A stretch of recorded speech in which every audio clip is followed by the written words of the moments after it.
अब इस क्वेश्चन में कह रहा है हमें 1/2 की पावर -2 प्लस 1/3 की पावर -2 प्लस 1/4 की पावर -2 कितना आएगा।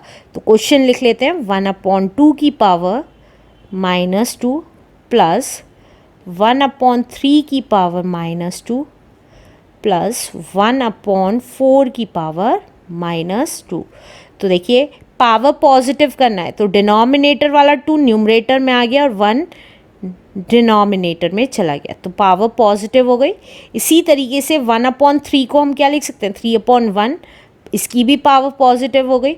और 1/4 को क्या लिख सकते हैं 4/1, इसकी भी पावर पॉजिटिव हो गई। तो अब 2/1 लिखें, नीचे जब 1 होता है तो उसको लिखने की ज़रूरत नहीं होती, इसको हम क्या लिख सकते हैं 2 का स्क्वायर प्लस 3 का स्क्वायर प्लस 4 का स्क्वायर भी लिख सकते हैं। अब 2 का स्क्वायर कितना होता है 2 2 ज़ा 4, 3 का स्क्वायर कितना होता है 3 3 ज़ा 9 और 4 का स्क्वायर कितना होता है 4 4 ज़ा 16। तो ये कितना आ गया 16 + 4 = 20, 20 + 9 = 29। तो हमारा करेक्ट आंसर कौन सा आया, B part is our answer. Let's do next question now.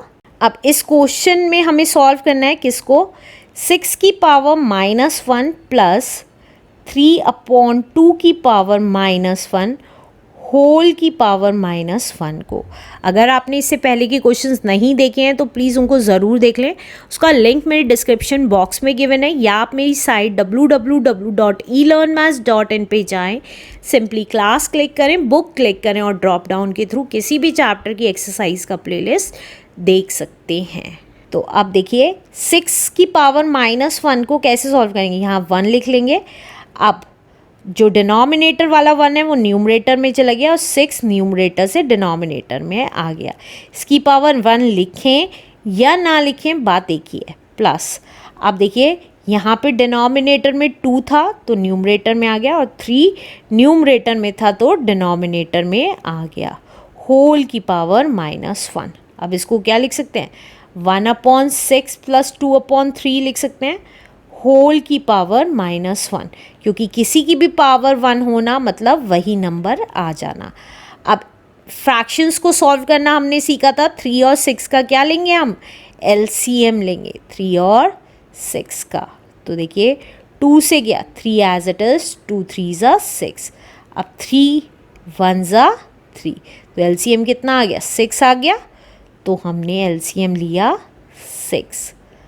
अब ऊपर वाला 1 एज इट इज़, ये वाला 6 1 ज़ा 6, तो यहाँ पे 1 लिख दिया, प्लस ऊपर वाला 2, ये वाला 2 एज 3 2 एज इट इज़, 3 2 ज़ा 6, तो यहाँ पे 2 आ गया, होल की पावर -1। ब्रैकेट ओपन कर देते हैं, 1 1 ज़ा 1 1 प्लस 2 2 ज़ा 4/6 की पावर -1। अब 1 + 4 = 5/6 की पावर -1। अब पावर पॉजिटिव करनी है तो डिनोमिनेटर वाली वैल्यू न्यूमरेटर में आ गई और न्यूमरेटर वाली वैल्यू डिनोमिनेटर में आ गई, तो और किसी की भी पावर 1 मतलब वही वैल्यू। तो हमें पता चल गया correct answer is C part. Let's do next question now. अब इस क्वेश्चन में है -1/2 की पावर -6 की वैल्यू कितनी आएगी। तो देखिए -1/2 की पावर -6 है, तो हम पहले पावर पॉजिटिव करेंगे तो minus sign as it is रहेगा, लेकिन जो डिनोमिनेटर वाली वैल्यू है वो न्यूमरेटर में आ जाएगी और न्यूमरेटर वाली डिनोमिनेटर में चली जाएगी। अब पावर पॉजिटिव हो गई। अब -2/1 को हम -2 भी लिख सकते हैं, नीचे अगर 1 होता है तो उसको लिखने की ज़रूरत नहीं है की पावर 6। तो इसका मतलब क्या हुआ -2 की multiply 6 times, -2 into -2 into -2 into -2 and into -2। अब देखिए minus sign even times multiply हो रहा है तो आंसर पॉजिटिव आएगा।